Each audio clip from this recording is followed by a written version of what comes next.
নমস্কাৰ মই ভাস্কৰ জিতিবাৰে আপোনালোক সকলোকে সমষ্টিৰ খবৰলৈ স্বাগতম জনাইছো সমষ্টিৰ খবৰত আমি আলোচনা কৰিম বৰাক উপত্যকাৰ পাথাৰকান্দি সমষ্টিৰ বিষয়ে বৰাক উপত্যকাৰ এটা গুৰুত্বপূৰ্ণ সমষ্টি পাথাৰকান্দি সমষ্টি ৰাজনৈতিকভাৱে তাৎপৰ্যপূৰ্ণ বৰাক উপত্যকাৰ আন সমষ্টিসমূহৰ লগত পাথাৰকান্দি সমষ্টিৰ ৰাজনীতিৰ কিছু পাৰ্থক্য আছে পাথাৰকান্দি সমষ্টিৰ ৰাজনীতি অতি তাৎপৰ্যপূৰ্ণ হৈ পৰে সমষ্টি পুনৰ নিৰ্ধাৰণৰ প্ৰভাৱ পাথাৰকান্দি সমষ্টিটো পৰিছে বৰাক উপত্যকাত সমষ্টি পুনৰ নিৰ্ধাৰণে যি প্ৰভাৱ পেলালে যি ৰাজনৈতিক বাতাবৰণ সলনি কৰিলে তাৰ পৰিপ্ৰেক্ষিতত পাথাৰকান্দি সমষ্টিৰ ৰাজনীতি কোন দিশে গতি কৰিব এবাৰ পাথাৰকান্দি সমষ্টি নিৰ্বাচন কেনেকুৱা হ'ব সেই কথা আমি আলোচনা কৰিম কিন্তু তাৰ পূৰ্বে আমি চাই ল'ব বিচাৰিছো 23খন গাঁও পঞ্চায়তে পাথাৰকান্দি সমষ্টি গঠিত অৰ্থাৎ পাথাৰকান্দি সমষ্টি সম্পূৰ্ণ এটা গাঁও গ্ৰাম্য প্ৰধান সমষ্টি 23খন গাঁও পঞ্চায়ত আছে 23খন গাঁও পঞ্চায়তে পাথাৰকান্দি সমষ্টি গঠিত হৈছে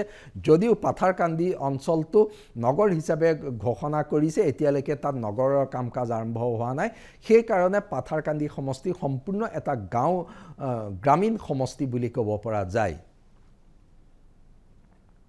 সমষ্টিটোৰ মুঠ ভোটাৰ 1,78,484 গৰাকী পুৰুষ ভোটাৰ 90,395 গৰাকী মহিলা ভোটাৰ 88,085 গৰাকী তৃতীয় লিংগ ভোটাৰ 4 গৰাকী এয়া হৈছে ভোটাৰৰ পৰিসংখ্যা তাৎপৰ্যপূৰ্ণ কাৰণ এই ভোটাৰৰ পৰিসংখ্যাই দেখুৱাইছে যে সমষ্টিটোত নিৰ্বাচনী সমীকৰণত মুঠ ভোটাৰ পুৰুষ মহিলা ভোটাৰৰ পৰা আৰম্ভ কৰি ভোটাৰৰ পৰিসংখ্যা পূৰ্বৰ নিৰ্বাচনসমূহৰ লগত তুলনা কৰিলে এটা স্পষ্ট দিশ ওলাই পৰে মুছলমান ভোটাৰ 55,024 গৰাকী মুছলমান ভোটাৰ আছে 55,024 গৰাকী একটা তাৎপৰ্যপূৰ্ণ দিশ কাৰণ মুছলমান ভোটাৰ 55,000 নিৰ্ণায়ক ভূমিকা পালন কৰিব পৰা সমষ্টিটোৰ ৰাজনীতিতে মুছলমান ভোটাৰৰ ভূমিকা অতি গুৰুত্বপূৰ্ণ হিন্দু বাঙালী ভোটাৰ আছে 53,490 গৰাকী 53,490 গৰাকী হিন্দু বাঙালী ভোটাৰে নিৰ্ণায়ক ভূমিকা পালন কৰিব সমষ্টিটোত চাহ জনগোষ্ঠী ভোটাৰ আছে 39,202 গৰাকী সমষ্টিটোত চাহ জনগোষ্ঠীৰ 39,000তকৈ অধিক ভোট আছে বৰাক উপত্যকাৰ চাহ জনগোষ্ঠীয় অধ্যুষিত সমষ্টিসমূহৰ অন্যতম এটা হৈছে পাথাৰকান্দি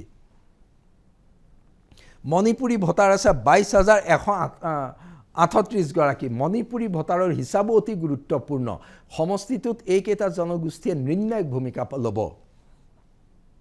অন্যান্য ভোটাৰ আছে 8,630 গৰাকী এই জনগোষ্ঠীগত সমীকৰণ অতি গুৰুত্বপূৰ্ণ জনগোষ্ঠীগত সমীকৰণে কাক কেনেদৰে সহায় কৰে আমি সেয়া ব্যাখ্যা আগবঢ়াম সমষ্টিটোত বিজেপি প্ৰাৰ্থী কৃষ্ণেন্দু পাল পুনৰ প্ৰতিদ্বন্দ্বিতা কৰিছে পাথাৰকান্দিৰ বিধায়ক তেওঁ পাথাৰকান্দি সমষ্টিক প্ৰতিনিধিত্ব কৰি আহিছে বিজেপি আকৌ কৃষ্ণেন্দু পালক প্ৰাৰ্থিত্ব প্ৰদান কৰিছে কৃষ্ণেন্দু পালে ব্যাপক নিৰ্বাচনী প্ৰচাৰ চলাইছে কৃষ্ণেন্দু পালে তেওঁৰ কাৰ্যকালত তেওঁ সমষ্টিটোত কি কাম কৰিলে তাৰ খতিয়ান লৈ ভোটাৰৰ ওচৰলৈ গৈছে ডক্টৰ হিমন্ত বিশ্ব শৰ্মা চৰকাৰৰ কাম-কাজ তেওঁ নিজে প্ৰতিনিধিত্ব কৰা পাথাৰকান্দিত তেওঁ কি কাম কৰিলে এইবোৰ সকলো কামৰ খতিয়ান লৈ গৈছে কৃষ্ণেন্দু পাল স্বাভাৱিকতে পাথাৰকান্দিত এজন শক্তিশালী প্ৰাৰ্থী কৃষ্ণেন্দু পালক লৈ বিজেপি আত্মবিশ্বাসী হৈ আছে পাথাৰকান্দি আকৌ এবাৰ তেওঁলোকে দখল কৰিব বুলি বিজেপিয়ে বিশ্বাস কৰিছে কংগ্ৰেছ প্ৰাৰ্থী কাৰ্তিক সেনা সিনহা প্ৰাক্তন বিধায়ক কাৰ্তিক সেনা সিনহাক কংগ্ৰেছৰ প্ৰাৰ্থিত্ব দিছে কাৰ্তিক সেনা সিনহাও স্বাভাৱিকতে তেওঁ এক গণভিত্তি আছে সমষ্টিটোত কংগ্ৰেছৰ গণভিত্তি আছে সেই দিশৰ পৰা সমষ্টিটোত বিজেপি আৰু কংগ্ৰেছ এই দুটা দলৰ মাজতে মূল প্ৰতিদ্বন্দ্বিতা হ'ব সমষ্টিটো নিৰ্বাচনী ইছ্যুলৈ আহোঁ সমষ্টিটো যেহেতু সীমান্তৱৰ্তী সমষ্টিটোৰ মূল ইছ্যু হয় উন্নয়ন পাথাৰকান্দি পূৰ্বে সমষ্টিৰ বহু ঠাইত উন্নয়নৰ মুখ দেখা নাছিলে কিন্তু এটা কথা ক'ব লাগিব যে শেহতীয়াকৈ পাথাৰকান্দি সমষ্টিত ব্যাপক উন্নয়ন হৈছে বুলি বিজেপিয়ে দাবী কৰে হয় আমি সাংবাদিক হিচাপে পোৱা খবৰ অনুসৰি জানো যে পাথাৰকান্দি সমষ্টিৰ বাট পথৰ পৰা আৰম্ভ কৰি বহু দিশত আন্তঃগাঁথনি ভাল হৈছে। বৰাক উপত্যকাৰ আন্তঃগাঁথনি নিৰ্মাণৰ প্ৰভাৱ পাথাৰকান্দি সমষ্টিত পৰিছে। পূৰ্বতকৈ পাথাৰকান্দি সমষ্টিত কাম হৈছে, তাক অস্বীকাৰ কৰিব পৰা নাযায়। আৰু পূৰ্বতকৈ হোৱা কামৰ খতিয়ানে বিজেপিক কিমান সহায় কৰিব বা পাথাৰকান্দি ভোটাৰে যিদৰে উন্নয়ন বিচাৰিছে সেইদৰে উন্নয়ন কৃষ্ণেন্দু পালে কৰিব পাৰিছে নে নাই পৰা সেয়াও কিন্তু মন কৰিবলগীয়া। বা কংগ্ৰেছ প্ৰাৰ্থীগৰাকীয়ে উন্নয়নৰ কি নতুন প্ৰতিশ্ৰুতি দিব সেইটো গুৰুত্বপূৰ্ণ। উন্নয়ন বুলি ক'লে সমষ্টিটোৰ উন্নয়নৰ লগতে স্থানীয় অতি স্থানীয় পৰ্যায়ৰ উন্নয়নটো গুৰুত্বপূৰ্ণ। গাঁও অঞ্চলৰ বাট পথ যোগাযোগ ব্যৱস্থা প্ৰধান কথা। পাথাৰকান্দিত পূৰ্বতকৈ যোগাযোগ ব্যৱস্থা ভাল হৈছে বুলি কোৱা হয়, কিন্তু জনসাধাৰণে ভবাৰ দৰে ভাল হৈছে নে নাই সেয়া মূল কথা। যদি জনসাধাৰণে ভবাৰ দৰে ভাল হৈছে বুলি ভাবে তেতিয়াহ'লে বিজেপিৰ বাবে বৃহৎ এক সকাহ হ'ব। বিজেপিৰ নিৰ্বাচনী যাত্ৰা অতি সহজ হ'ব। মুঠৰ ওপৰত পাথাৰকান্দি সমষ্টিৰ কাম কাজ গুৰুত্বপূৰ্ণ বিষয় হৈ পৰিছে। পাথাৰকান্দিৰ উন্নয়ন, পাথাৰকান্দি সমষ্টিৰ আন আন কাম কাজে গুৰুত্বপূৰ্ণ ভূমিকা ল'ব। পূৰ্বৰ কংগ্ৰেছ চৰকাৰ আৰু বৰ্তমান বিজেপি চৰকাৰৰ কাম কাজৰ তুলাচনীৰে বিচাৰ কৰি পাথাৰকান্দি ভোটাৰে ভোট দিব। ই এটা অন্যতম প্ৰধান নিৰ্বাচনী ইছ্যু। কিন্তু পাথাৰকান্দিত আন এটা অতি গুৰুত্বপূৰ্ণ নিৰ্বাচনী ইছ্যু হিচাপে দেখা গৈছে যে হিতাধিকাৰীমূলক আঁচনি। আন সকলো সমষ্টিৰ দৰে হিতাধিকাৰীৰ ভোট পাথাৰকান্দিটো গুৰুত্বপূৰ্ণ। বিজেপিৰ এটা প্ৰধান লক্ষ্য হৈছে হিতাধিকাৰীৰ ভোট।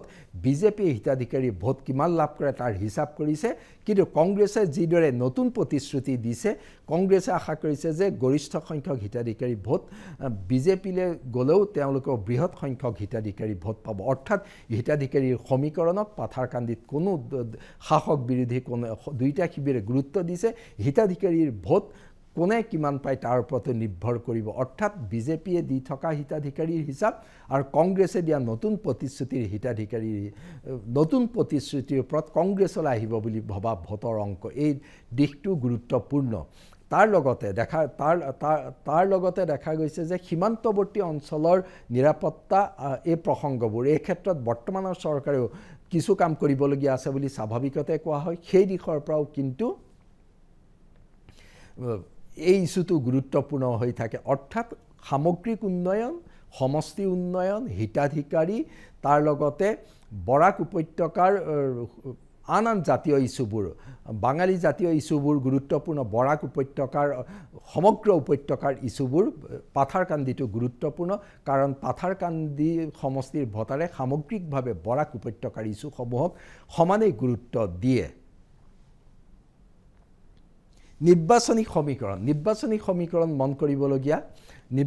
নিৰ্বাচনী সমীকৰণত ধৰ্মীয় সংখ্যালঘু মুছলমান ভোটাৰটো গুৰুত্বপূৰ্ণ হৈছে সমষ্টিত।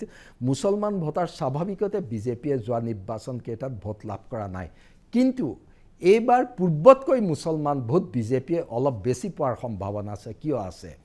কাৰণ বৰাক উপত্যকাত যি উচ্ছেদ হৈছে, এই উচ্ছেদৰ ফলত বিজেপিৰ ভোট কমাতকৈ অলপ বাঢ়িব পাৰে, তেনেকুৱা এটা ধাৰণা দেখিবলৈ পোৱা গৈছে। কাৰণ বহু অঞ্চলত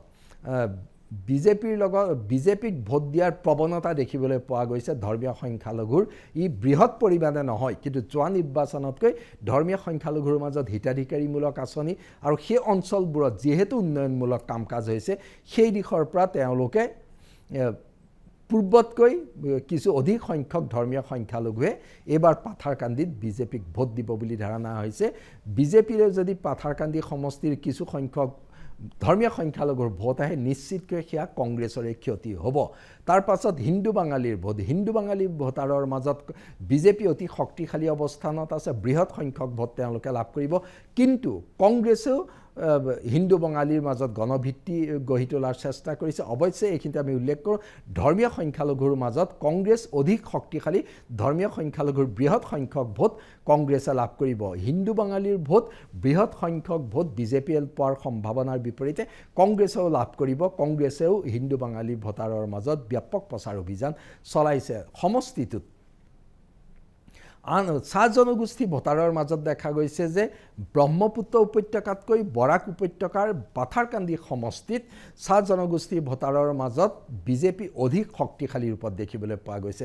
বাগিচাই বাগিচাই বিজেপিৰ সংগঠন শক্তিশালী আৰু কৃষ্ণেন্দু পালেও বাগিচা অঞ্চলত ব্যাপক নিৰ্বাচনী প্ৰচাৰ চলাইছে।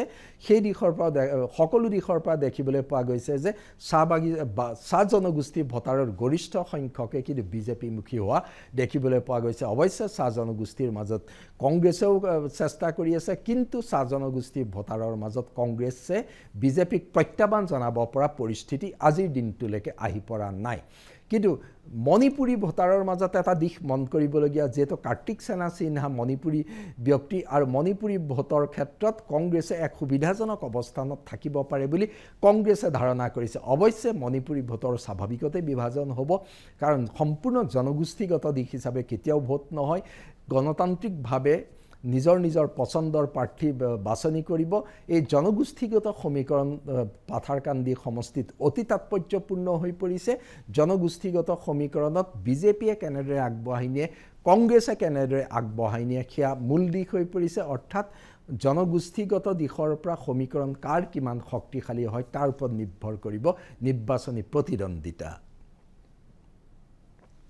বিজেপি নে কংগ্ৰেছ শক্তিশালী? এতিয়া সমষ্টিটোত যিহেতু দেখা গৈছে যে কৃষ্ণেন্দু পাল যথেষ্ট শক্তিশালী অৱস্থানত আছে, তেওঁৰ জনসম্পৰ্ক ভাল, তেওঁৰ দলৰ সংগঠন ভাল, তেওঁৰ দিনত সমষ্টিত কাম হৈছে, এইবোৰে নিশ্চিতকৈ ক্ৰিয়া কৰিব আৰু সমষ্টিটোৰ জনগোষ্ঠীয় সমীকৰণো বিজেপিৰ সপক্ষে আছে বুলি, অনুকূলে আছে বুলি বিজেপিয়ে ধাৰণা কৰে।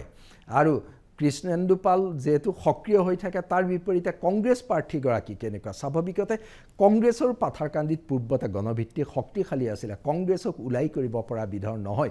গৌৰৱ গগৈয়ে কংগ্ৰেছৰ দায়িত্ব লোৱাৰ পাছত পাথাৰকান্দি সমষ্টিটো সংগঠন সক্ৰিয় কৰিছে, সংগঠন বৃদ্ধি কৰিছে। গৌৰৱ গগৈয়ে নেতৃত্বলৈ অহাৰ পাছত পাথাৰকান্দি সমষ্টিটো কংগ্ৰেছ কৰ্মীসকলৰ মাজত উচা উদ্দীপনা দেখিবলৈ পোৱা গৈছে। কংগ্ৰেছক পুনৰুজ্জীৱিত কৰাৰ এক প্ৰক্ৰিয়া আৰম্ভ হৈছে। গৌৰৱ গগৈয়ে সভাপতিৰ দায়িত্ব লোৱাৰ আগত যেনেদৰে পাথাৰকান্দি সমষ্টিত কংগ্ৰেছ নেতাকৰ্মী আঁতৰি গৈছিল, কিন্তু গৌৰৱ গগৈয়ে সভাপতিৰ দায়িত্ব লোৱাৰ পাছত পাথাৰকান্দি সমষ্টিত কংগ্ৰেছে নতুনকৈ উজ্জীৱিত হোৱা দেখিবলৈ পোৱা গৈছে। কিন্তু কংগ্ৰেছে বিজেপিৰ লগত কিমান প্ৰতিদ্বন্দ্বিতা আগবঢ়াব পাৰিব, সেইটো ডাঙৰ প্ৰশ্নবোধক চিন। নিৰপেক্ষভাৱে ক'বলৈ গ'লেও সমষ্টিটোত বিজেপি শক্তিশালী অৱস্থানত আছে। কংগ্ৰেছে প্ৰত্যাহ্বান জনোৱাৰ চেষ্টা কৰিছে, কিন্তু কংগ্ৰেছে প্ৰত্যাহ্বান জনোৱাৰ ক্ষেত্ৰত কেনেদৰে আগবাঢ়ে সেয়া লক্ষণীয় হ'ব। অৱশ্যে এই ক্ষেত্ৰত দুয়োগৰাকী প্ৰাৰ্থীৰ ব্যক্তিত্ব, দুয়োগৰাকী প্ৰাৰ্থীৰ জনসম্পৰ্ক গুৰুত্বপূৰ্ণ হ'ব আৰু সামগ্ৰিকভাৱে কংগ্ৰেছ আৰু বিজেপি দুয়োটা দলৰ বাবে, বিজেপি আৰু কংগ্ৰেছ দুয়োটা দলৰ বাবে ৰাজ্যিক নেতৃত্ব, দল দুটাৰ নীতি গুৰুত্বপূৰ্ণ বিষয় হ'ব। যিদৰে বিজেপিয়ে বৰাক উপত্যকাত দি অহা বিশেষ গুৰুত্ব, একেদৰে কংগ্ৰেছৰ বৰাক উপত্যকাত গৌৰৱ গগৈ নেতৃত্বত এক নতুন দৃষ্টি দিয়াৰ চেষ্টা কৰিছে। এই দিশবোৰে স্বাভাৱিকতে পাথাৰকান্দিৰ ভোটাৰক প্ৰভাৱান্বিত কৰিব।